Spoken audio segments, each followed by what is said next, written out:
آج ہم آپ کو ایسے انسان کی کہانی سنانے جا رہے ہیں جس نے اللہ تعالیٰ کے کلام یعنی قرآن مجید کو چیلنج کیا اور دعویٰ کیا کہ وہ اپنی ریسرچ اور علم کے ذریعے نعوذ باللہ قرآن مجید کو غلط ثابت کرے گا۔ ایسا کرنے کے بعد وہ ایک بہت بڑی پارٹی کرے گا جس میں سب کو بلا کر بتائے گا کہ اس نے قرآن کو غلط ثابت کر دیا ہے۔ قرآن حکیم کی پہلی سورت البقرہ میں اللہ تعالیٰ نے ارشاد فرمایا ہے کہ یہ کلام جو ہم نے اپنے بندے پر نازل کیا، اس پر تم کو شک ہے تو تم اس جیسی ایک صورت لے آؤ، اللہ کے علاوہ اپنے سارے معبودوں کو لے آؤ جن کی تم عبادت کرتے ہو، اگر تم سچے ہو تو۔ اگر تم ایسا نہ کر سکے جو کہ تم ہرگز ایسا نہیں کر سکتے تو اس آگ سے بچو جس کا ایندھن انسان اور پتھر ہوں گے جو کافروں کے لیے تیار کی گئی ہے۔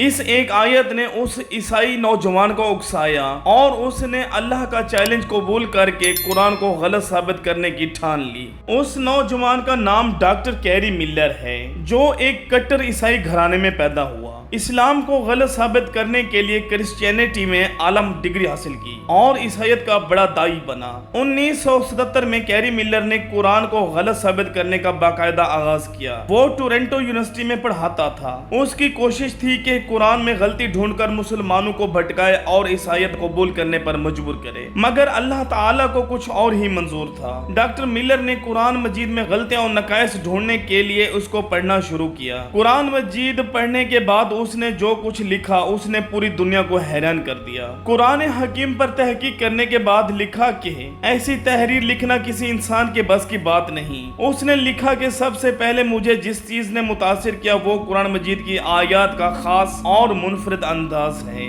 جیسے قرآن مجید کی سورۃ النساء کی آیت نمبر 82 میں اللہ تعالیٰ نے فرمایا کہ بھلا یہ قرآن میں غور کیوں نہیں کرتے؟ اگر یہ خدا کے سوا کسی اور کا کلام ہوتا تو اس میں بہت سارے اختلافات پائے جاتے۔ اور سورۃ البقرہ کی آیت نمبر 23 میں ارشاد فرمایا کہ اگر تم کو اس کتاب میں جو ہم نے اپنے بندے محمد عربی صلی اللہ علیہ وسلم پر نازل فرمائی کچھ شک ہو تو اس طرح کی ایک سورت تم بھی بنا لاؤ اور اللہ کے سوا جو تمہارے مددگار ہوں ان کو بھی بلا لو اگر تم سچے ہو تو۔ قرآن پر مکمل تحقیق کرنے کے بعد ڈاکٹر ملر نے دی امیزنگ قرآن کے نام سے ایک لیکچر دیا اور کہا کہ دنیا میں کوئی بھی ایسا مصنف نہیں جو کتاب لکھے اور دنیا والوں کو چیلنج کرے، آؤ میری کتاب میں غلطی دکھاؤ۔ ڈاکٹر ملر نے مزید کہا کہ قرآن کی وہ آیات جو مسلمانوں کی شکست یا کسی صدمے کے موقع پر نازل ہوئیں ان میں فتح کی خوشخبری سنائی گئی، اور جو آیات فتح کے موقع پر نازل ہوئیں ان میں مسلمانوں کو غرور تکبر سے بچنے کی تلقین کی گئی۔ اگر کوئی انسان اپنی آپ بیتی لکھتا ہے تو اپنے کارناموں اور فتوحات کو بڑھا چڑھا کر لکھتا ہے، لیکن قرآن میں منطقی انداز میں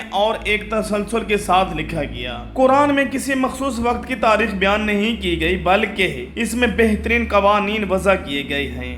جو انسان اسلام کا دشمن تھا اور اسلام کی سچائی کو ختم کرنے اور اس دین حق کو دنیا میں بدنام کرنے کی ناکام کوشش کرنے پر نکلا تھا، وہ عیسائی مبلغ اسلام کا سپاہی بن گیا۔ انہوں نے 1977 میں اسلام اور قرآن میں خامیاں ڈھونڈنے کے لیے قرآن کا مطالعہ شروع کیا تھا، لیکن اللہ کی طرف سے نازل شدہ اس کلام پاک میں لاکھ کوششوں کے بعد بھی کوئی نقص اور خامی نہ ڈھونڈ پایا تو اسلام کی حقانیت کو تسلیم کر لیا اور محض 1 سال کے عرصے میں اس آیت کو چھوڑ کر کلمہ حق پڑھ کر دائرہ اسلام میں داخل ہو گیا۔ انہوں نے اپنا نام کیری ملر سے بدل کر عبدالاحد رکھ لیا۔ اب وہ ٹی وی پروگرامز اور اپنے لیکچرز کے ذریعے دین اسلام کی تبلیغ جیسا مقدس کام سر انجام دیتے ہیں۔ آج کل دنیا میں اسلام کو بدنام کرنے کی کوششیں عروج پر ہیں، لیکن عالم کفر کی لاکھ کوششوں کے بعد اسلام دنیا میں تیزی سے پھیلتا ہی جا رہا ہے۔ امریکہ اور یورپ میں اسلام سب سے زیادہ تیزی سے پھیلنے والا مذہب ہے، اور انشاءاللہ